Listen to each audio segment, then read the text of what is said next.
Сәлеметсіңдер ме, балалар? Бүгінгі сабағымыздың тақырыбы Қазақстан Республикасының Қызыл кітабы. Оқу мақсаты Қазақстанның Қызыл кітабының маңызын анықтау. Қызыл кітап сирек кездесетін және жер бетінен біржолата жойылып кету қаупі төнген өсімдік пен жануар. Саңырауқұлақ түрлерінің жайы мен таралуы үнемі жаңартылып отыратын мағлұматтар жиынтығын қамтитын ресми құжат. Біздің табиғаттың сұлулығын қорғау үшін жануарлар мен өсімдіктердің тағдырын ойлаған ғалымдар Қызыл кітапты жасады.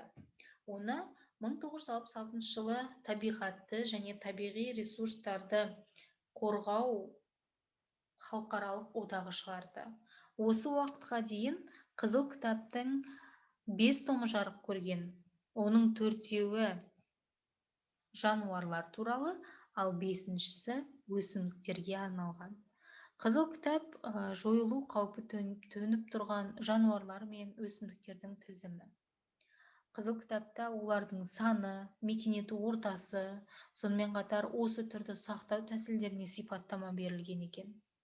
Халықаралық Қызыл кітап үлгісіне сәйкес, әрбір елде, соның ішінде біздің Қазақстан Республикасында да Қызыл кітап жасалды. Қызыл кітаптың тарихына шолу жасасақ, Қызыл кітаптың негізгі ұйымдастырушысы және авторы ағылшын орнитологы, суретші, анималист Питер Скотт болды. Қызыл кітапты құжат ретінде адамның ар-ожданы деп те атайды екен. Халықаралық Қызыл кітап 1966 жылы жасалып шығарылды және ол Швейцария қаласында моржда сақталған екен. 1978 жылы КСРО Қызыл кітабы жарыққа шықты. Жалпы Қазақстанда Қызыл кітап 1978 жылы қаңтарда үкімет шешімімен шығарылды. Ол КСР Қызыл кітабы деп аталған екен. Қызыл кітаптың қорғауында төмендегі жойылып бара жатқан түрлер, саны азайған түрлер, сирек кездесетін түрлер, аз зерттелген түрлер, қалпына келтірілетін түрлер енгізілген екен. Неліктен біз Қызыл кітап деп атайды екенбіз? Балалар, қызыл түс қауіп-қатер жайында белгі беретін түс екен. Қызыл кітапқа енгізілген деген сөз ақырын, абайла, тиіспе, қорға деген мағынаны білдіреді екен. Қазақстанның Қызыл кітабында сирек және жойылып бара жатқан түрлердің тізіміне енгізілген жабайы омыртқалылардың 87 түрі, өсімдіктердің 303 түрі, қазіргі таралуы, санының жай-күйі, биологиясы туралы мәліметтер келтірілген. Адамдар мыңдаған жылдар бойы өсімдік пен жануарлар дүниесін пайдаланып келді және өзінің жан-жақты тіршілігінде жануарлар мен өсімдіктердің пайдалы қорын қолданып қана қойған жоқ. Сонымен қатар, табиғатты өзгерту арқылы көптеген түрлердің өмір сүру жағдайлары да әсер етті. Табиғатқа антропогенді ықпал етудің әсерінен жер бетінде өсімдіктер мен жануарлардың кейбір түрлерінің жойылу процесі басталды. Міне, осы жануарлар мен өсімдіктердің жойылу нәтижесінде, осы жануарлар мен өсімдіктерді қорғау нәтижесінде осы Қызыл кітап жасалынып шығарылды.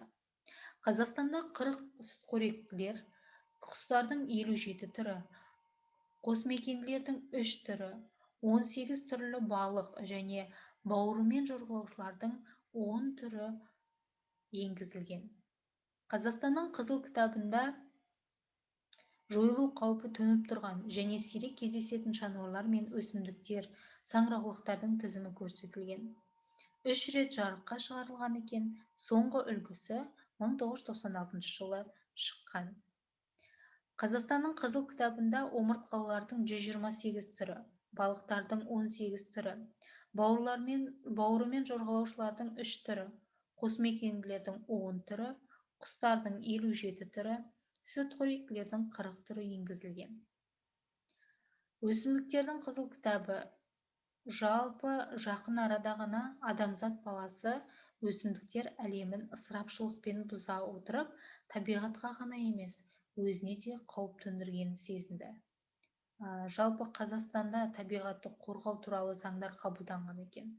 Олар орманды, шалғындарды, жасыл өсімдіктерді ұқыпты пайдалануға, жаңа қорықтарды, қаумалдарды, ботаникалық бақтарды құруды талап етеді. Бірақ адамзат баласының барлығы табиғатты қорғап, туған табиғатына қамқорлық көрсетпесе, ешқандай заң көмектеспейді екен. Бұл балалар сендерге де байланысты екен. Жалпы мемлекетіміздегі жануарларды және өсімдіктерді қалай қорғайды? Қорықтар, қаумалдар, ұлттық бақтар құрады екен. Осылай өсімдіктер мен жануарлардың тіршілік ортасын сақтайды. Аң аулауға тыйым салады және рұқсат берілетін аң аулау мерзімін қарастырады. Дәрілік өсімдіктерді дұрыс жинау, мәдени өсімдіктерді өсіруге арналған жерлерді белгілеп шектейді. Ботаникалық бақтарда өсімдіктердің сирек түрлерін өсіріп, көбейтіп, қайта жерлестіреді екен. Сендерге тапсырма, балалар. Жергілікті аумақтың қызыл кітабын құрастыру. Бұл тапсырманың мақсаты сен тұратын аумақтағы қандай жануар, өсімдік, саңырауқұлақ Қазақстанның қызыл кітабына енгізілгенін анықтауымыз қажет. Қызыл кітаптың құрылымымен танысып, оған енгізілген организмдердің суреттерін қараймыз.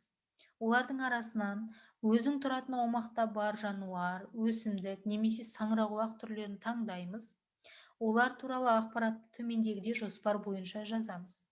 Яғни бірінші атауы, екінші төзімділік дәрежесі, үшінші ғылыми маңызы, төртінші тіршілік жағдайы мен су өсу мекені.